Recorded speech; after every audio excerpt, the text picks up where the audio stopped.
Check. One Piece chapter 1142. Let's break it down. We start things off with the cover page. Yamato finally packing up page 1. Let's go, boy! Yeah! Didn't see it coming, had me super excited. I ran out the room when I read it. 5 stars, nothing else to say. This alone makes the chapter a banger for me, but we got more. So moving on, page 1, we're at the giant school and the children are tripping out over this giant snake that's appeared, and they're referring to it as the world serpent, something I know from the second God of War game that came out a couple years ago. So that had, you know, my whole lore brain going crazy. The school staff gets notified and they start trying to, you know, figure out what's going on, and we get introduced to 2 new characters, being the principal known as Mr. Kiba and another teacher known by Mr. Bride. Funny because I was just watching Abbott Elementary the night before reading the chapters, so I automatically read everything in their voices instead. I thought it was pretty funny. In the first double spread of the entire chapter, we get Mr. Kiba and Saw, seeing Saw handle business, knocking out the giant snake, and I thought it was really dope. Mr. Kiba's vibe reminds me of Zudomon from Digimon, like with his hammer and his tusk. Like, that was the first thing that came to mind. I thought I was bugging. I said, is this still One Piece or Digimon? But yeah, I really like that. Shout out to Oda if that was his intention. I love it. Keep it going. Man, this chapter got me pumped. I think it's really cool to see Saw flex like this with a giant hockey-coated fist just knocking out a giant snake. That was dope. I love to see the teamwork, just displaying how locked in they are. I love seeing that. The next panel we get, all the kids are impressed. Shit, I would be probably most likely seeing some shit like that.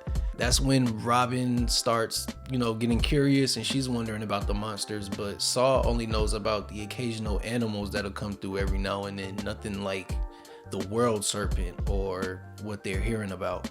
That's when Chopper, you know, is like, damn, well, now what are we gonna do? And then we jump to another part of the school. We're introduced to the PE teacher on not the best terms. He's knocked out, he's bloodied up, and he's telling us the kids walked away like they were sleepwalking. So now I'm on edge too, because my mother does daycare. Now I'm concerned because, you know, if I came and seen, you know, the kids acting crazy, I'd be really concerned too. So now my heart's in it and I'm concerned for these kids, bro. And it's just like, what's about to happen? That's when Saul runs off, and you can see in his face how worried he is. And I just feel for him. Like, I really do, because I'd be the same way. I'd have the same look of concern on mine, because the kids matter like the most. In this situation, the kids matter the most. So we need to figure out what's going on and put an end to it to make sure they're safe as possible. Then we can deal with you. But we need to figure out what's going on with these kids and stop it. So I just feel for Saul in the worst way. That's when we get a panel of the kids leaving up close. And if you pay attention, you can see an arrow just guiding them in a certain direction, like they're being pushed. So that automatically, you know, made me think of Bandage Lady. So, okay, I'm thinking that's her devil fruit, but we learn to find out it's another one of the God's Knights. Kiba knows something is off. Saul doesn't think it's necessary to alert the entire island, but after seeing what he sees over in the forest, he knows, hey, everyone needs to know, and even Saul can't fault him for, you know, making the call that they're about to do. So they blow the horn to alert the entire island of Elbaf to be on alert, because things are bad and more giants are coming, no doubt. So I can't wait to see what Oda comes with for these designs later on, and it'll be cool to see who's on our side and who isn't. That's when we see even more monsters appear in the distance, and I instantly got Emu flashbacks. I'm thinking Emu's here, or somebody's influenced by him, or he's sharing powers, he's sharing abilities. I just automatically assumed the worst, and I'm glad it wasn't that bad, but still, just instant PTSD.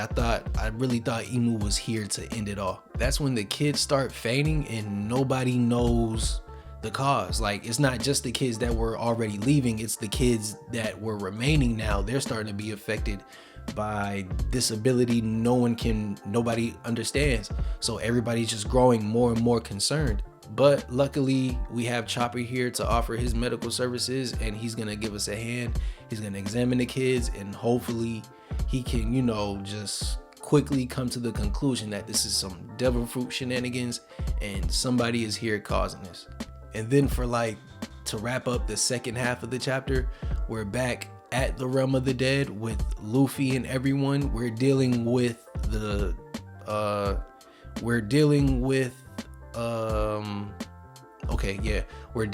the repercussions of letting Loki maybe 90% loose. He's still cuffed with Sea Stone on one leg, so he's not completely free, but he's free for the most part. He's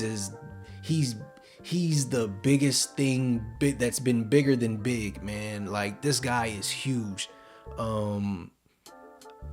Maybe the biggest we've seen in One Piece so far. Definitely bigger than Kaido in my opinion. Maybe even bigger than him as a dragon. Who knows? But this guy is crazy. He's even telling us like this one shackle won't be enough, and if you knew any better right now, you'd let me go because it's not stopping me. And then that's when he threatens to burn down Elbaf, the entire island, because he's aware of the weakness, lightning and fire. That's when he asks Luffy, like, do you know it? And that's when, they're all confused, except for the giants. They don't know, what Frankie just learned. So they're about to learn the hard way, and it's crazy, man. And then in the craziest double spread, Oda has been going crazy with these double spreads, bro. Loki crashes out on the nearest tree and strikes it with his giant hammer, bro, causing lightning and fire to burn it down from the realm of the dead all the way up to the other realms, bro. All the way up to the sun realm where everyone is at, bro. So you literally have a fire spawning from the bottom of the tree to the top. This is madness, bro. Just crashing out in real time. He wasted no time being free and said, go ahead and take the rest off so I can finish. This man is crazy. I trusted him, but now it's just like, after this, ain't no coming back, bro. It's just all bad, bro. It is bad. It is bad. It is bad right now. Oda made it bad for everybody. And it's just like, I don't know, man. The fire is so big, they noticed the giants that were partying a couple realms up where we originally started. They started to take notice of it, so now everybody's tripping.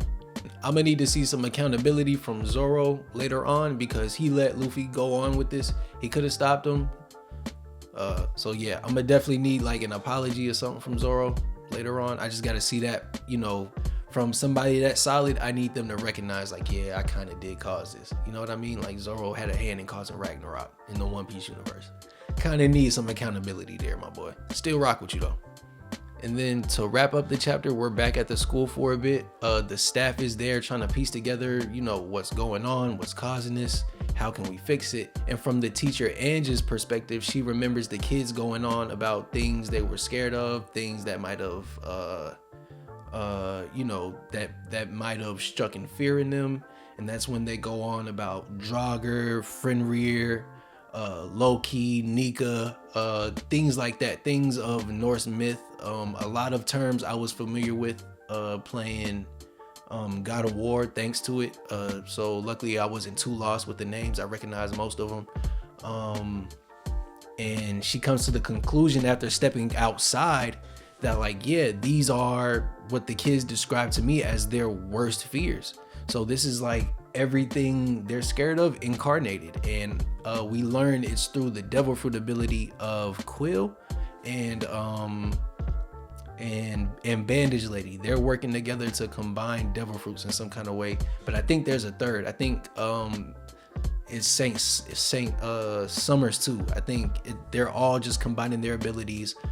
Quill to put the kids to sleep, Summers to manifest their fears, and Bandage Lady to guide them to the boat. So I think they're definitely all working together. And that at the end we get in the last panel we get to hear what Bandage Lady fears the most, and she says Nika. So now my most anticipated squabble of the arc so far right now isn't Shanks and Rock, but it's Luffy and Bandage Lady, because I'd pay money, good money, to see her first reaction when Luffy turns up and he finds out they're the ones taking the kids. So I can't wait to see that. Chapter was a banger, bar for bar, word for word. Break next week, but it's okay.